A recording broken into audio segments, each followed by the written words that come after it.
Today we're natural fermenting hot peppers. I'm going to be using some Thai peppers. These are nice and fresh. I used to grow them, but it's really difficult here with all the animals. They just get into your plants, and even on the front deck with my global buckets, I had a raccoon in my tomato plant. So what I did was I snapped the tops off the Thai chilies like that,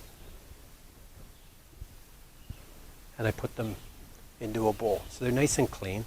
So I'm going to put them into this jar. The recipe for my naturally fermented hot peppers is below in the comments. So I'm going to put about a few inches in there. I'll throw in a little piece of onion, a couple of halves of garlic, some more peppers, some more onion, and another clove of garlic that's been peeled and sliced in half. There we go. So that's one package. That was about $5 for that. Now I've got 2 cups of boiled water, 3 tablespoons of kosher salt, and it's cool now. So I'm just going to dissolve that. There, that's nicely dissolved. And just like my jalapeno recipe, I'm going to take some cabbage leaves, and I'm going to, fresh cabbage, I'm just going to put it on the top like that and kind of push it down. That's going to keep all the peppers down below the brine liquid. And then this is an old tea light. It's just a glass piece that I put on to hold it down. And we're going to take our brine, and we're going to take it up to about 3/4 of an inch below the surface. I'm going to add the tea light in. That just holds it down, keeps it submerged.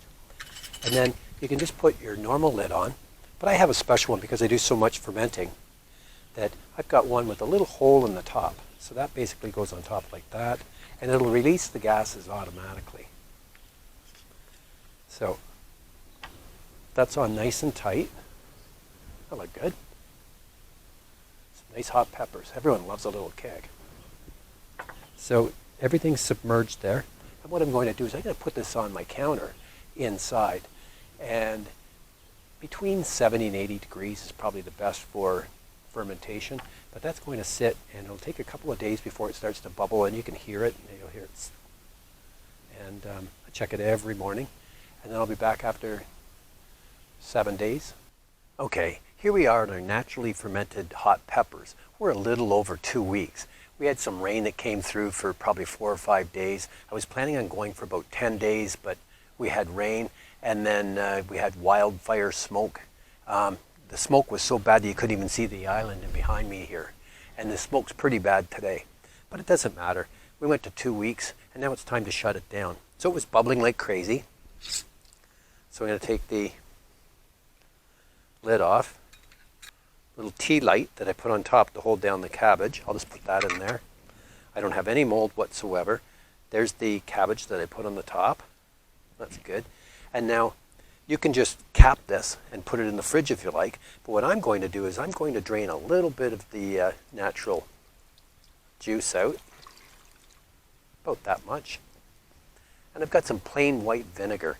I'm going to put the vinegar in and just cover it. Just like that.